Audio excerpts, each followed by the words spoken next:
Today is the very bad day. You may call it a black day for Nifty and Bombay Stock Exchange Sensex. Nifty आज 3.22% down 1:04 पर, जो कि आपकी 23,921 है, जो कि जो बिग रेजिस्टेंस थी 25,000 उसके नीचे अब बहुत आ गई है।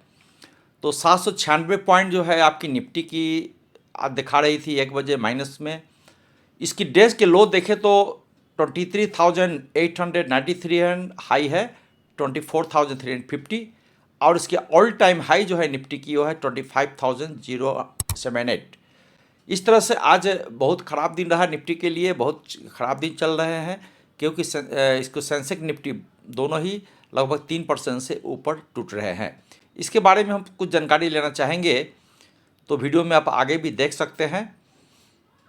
Why the Sensex Nifty fell on Monday today? Here are some top reason why Indian stock Sensex Nifty fell on August 5 today. आज सुबह मंडे से ही देखा गया, अर्ली आवर से ही देखा गया कि काफ़ी इसमें वोलेटिलिटी रही, काफ़ी मार्केट क्रैश हो रही थी, क्योंकि global peers also met down due to weak US job data and growing sign of Iran Israel war in the Middle East. इस तरह से अभी थोड़ा अनस्टेबल है, क्योंकि यूएस में भी इलेक्शन आने वाले हैं। इस कारण से कई डेटा बहुत ख़राब स्थिति में है, ग्लोबल डेटा, उसके कारण वहाँ के भी स्टॉक काफ़ी गिरे हुए हैं। और दूसरी है कि इसराइल और ईरान वार में एक तरफ से जो है काफ़ी ख़राब स्थिति में चली जा रही है मिडिल ईस्ट में। तो इस डिस्टर्बेंस के कारण चूँकि काफ़ी नेगेटिव फर्क पड़े हैं स्टॉक एक्सचेंज इंडिया में as well as Japan and US market. The benchmark BSE Sensex crashed लगभग 3.3% क्रैश कर गई है, लगभग 2500 के आसपास क्रैश कर गई है। इंट्राडे लो इसकी थी 78,296 इसकी इंट्राडे लो है, और निफ्टी की इंट्राडे लो है 23,894, ये भी 3.3% के आसपास क्रैश करी हुई है, गिरा हुआ है आज लगभग 1 बजे के आसपास। ब्रॉड मार्केट में अगर देखें तो mid cap 100 and small cap 100 indexes also declined more than Nifty and BSE Sensex, जो कि 4.2% से ज़्यादा गिरावट है।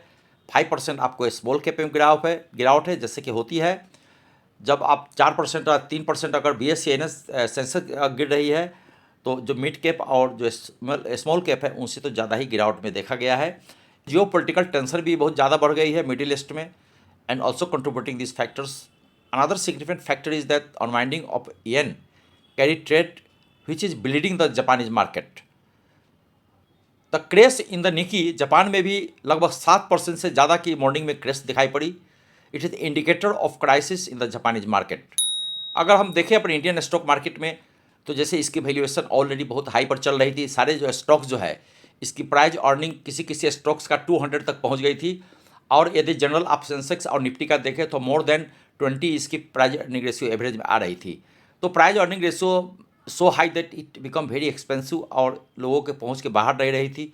मीन टाइम जो नीचे स्तर पर जो स्टॉक्स लिए हुए हैं, तो कुछ नेगेटिव खबर आने के कारण जो लार्ज कैप है म्यूचुअल फंड है, उन्होंने अपना जो FII है उनको उसको बेचना चालू कर दिए, जिस कारण से ये इस तरह की सिचुएशन अफरा तफरी की देखी गई है। Sensex has crashed more than 2,500 marks. The buy on deep strategy which has worked well in bull run is likely to be threatened now. तो देखा गया है कि आप जिस स्तर पर कोई शेयर खरीदेंगे, मान लीजिए कोई -5% में कोई स्टॉक दिखाई पड़ रहा है, आप सोच रहे हैं कि 5% नीचे नहीं जाएगी, पता चला कुछ देर बाद में 8% नीचे आ गई। तो जो एक होता है एवरेजिंग करने का जो सिचुएशन होता है, जैसे बुल रन में करते हैं, बुल रन में आप अगर 300 पर कोई स्टॉक खरीदे तो जाके 350 पर ऊपर जाएगी, फिर 350 पर खरीदेंगे तो 60 चली जाएगी। तो बुल रन में ऊपर की ओर जो एवरेजिंग होते हैं दैट इज वर्क करता है। बट जो डाउन ट्रेंड में है, अगर आप कोई मान लिया कि 1000 में कोई एक शेयर खरीदे जो कि 5% नीचे है, चूँकि मार्केट बहुत नेगेटिव ग्रोथ में जा रही है अभी recently due to news of the global meltdown, तो उस कारण से आपको और 7% 10% तक नीचे दिखाई देगी। और अगले दिन मान लिया कि जब बियर फेस में मार्केट आ जाएगी तो और भी क्रेश करते हुए नीचे चले जाएगी। तो पता चला आपके जो कितने तक आप एवरेज कर पाएंगे, आप काफ़ी हैवी लॉसेस होने की चांसेस रहती है इन मार्केट में। So better to wait for the market to stabilise. सभी इन्वेस्टर्स को यही रहेगा आइडिया कि कुछ थोड़े बहुत ले सकते हैं जो कि काफ़ी क्रेश कर गए हैं। यदि आपके रडार में है, वाच लिस्ट में है, तो जो बहुत अच्छे ब्लू चिप स्टॉक्स है थोड़ी बहुत उसमें इन्वेस्ट करके चले, बट थोड़ी मार्केट स्टेबलाइज होने दे, क्योंकि काफ़ी negative factors all over world आ रही है। निकी ट्रेंड आपकी जब स्थिर हो जाए, मार्केट इनका जो गिरना जब रुक जाए, 1-2 दिन स्टॉक्स बढ़ जाए, उसके बाद में थोड़ी थोड़ी इन्वेस्ट करे तो ज़्यादा सेफ रहेगी इस तरह की मार्केट में। Where market has been crash down 3%, it is a big crash in the Indian market. अगर आप बॉम्बे स्टॉक एक्सचेंज की बात करें तो अदानी पोर्ट आपको 6% गिरा हुआ है 1487 पर 1:15 पर। एशियन पेंट आपकी 0.35%, axis bank 2.88%, Bajaj fins 3.26%, Bajaj finance 2.07%, भारतीय एयरटेल 2.23%, एचसीएल टेक 3.17%, एचडीएफसी 2.2%। थोड़ी सी बढ़त में है हिंदुस्तान यूनिलीवर, क्योंकि इसकी पिटाई बहुत हो चुकी है, तो इस तरह से आपका हल्की 0.97% के आसपास हिंदुस्तान लीवर बढ़ा हुआ है। आईसीआईसी बैंक भी आपको 2% के आसपास टूटा हुआ है 1173 पर। इंडसइंड बैंक जो है 1.7% टूटा हुआ है। इन्फोसिस चूँकि पिछले हफ्ता में काफ़ी बढ़ा था ये, इसलिए 5% की आज गिरावट देखी जा रही है। आईटीसी 484 पर। जेएसडब्ल्यू स्टील काफ़ी गिरावट आई है, यह है आपकी 5% के आसपास गिर चुकी है ये। कोटक महिंद्रा 1.61, सारे बीएसई इंडेक्स के शेयर है। तो Larsen Toubro 3.6%, Mahindra Mahindra 2.9%, Maruti 4%। Nestle थोड़ी सी हल्की बढ़त है 0.52% में, क्योंकि थोड़ी सी इसमें नेस्ले ने पिछले हफ्ते में बताया था कि इस कंपनी में थोड़ी सी इनकी स्ट्रेंथनिंग चल रही है, तो इसमें हल्की इस न्यूज़ के कारण थोड़ी सी हल्की बढ़त है। उसके बाद में आपको एनटीपीसी भी 2% के आसपास गिरा हुआ है। पावर ग्रिड 4%, रिलायंस जो कि मार्केट के सबसे नंबर 1 दिग्गज कंपनी 3.54% गिरा हुआ है। स्टेट बैंक दिग्गज कंपनी प्रॉफिट में, वो भी 4% गिरा हुआ है। सन फार्मा दिग्गज कंपनी है, ये भी 0.58% गिरा हुआ है। टाटा मोटर में भारी गिरावट देखी गई है, क्योंकि पिछले 3-4 ट्रेड में ये अच्छा खासा बढ़त दिया था, तो 6% गिरा हुआ है। टाटा स्टील 5% के आसपास गिरा हुआ है। टीसीएस भी पिछले हफ्ता चला था ये। सभी आईटी सेक्टर के स्टॉक्स तो -3%। टेक महिंद्रा भी 4% आईटी के स्टॉक्स। टाइटन जो है 2.45% और अल्ट्राटेक सीमेंट जो है 2.74%। तो इस तरह से आपकी बीएसई एक्सचेंज का एक हिट मैप है जो मैंने आपको बताया।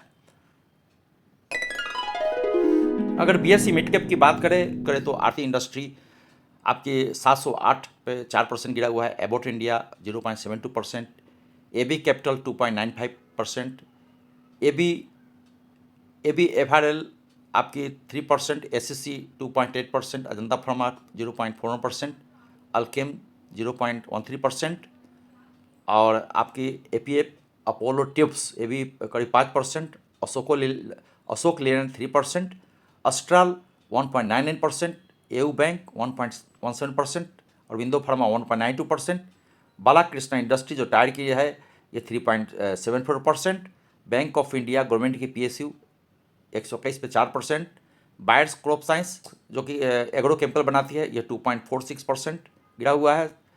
भारत फोर्ज 5% गिरा हुआ है। वेल 4%, बाइकॉन 340 पे 5%, कनाडा बैंक गवर्नमेंट की बैंकिंग पीएसयू है ये 5%, कैस्ट्रोल 4%, सीजी पावर 6% और क्लीन साइंस 3.41%।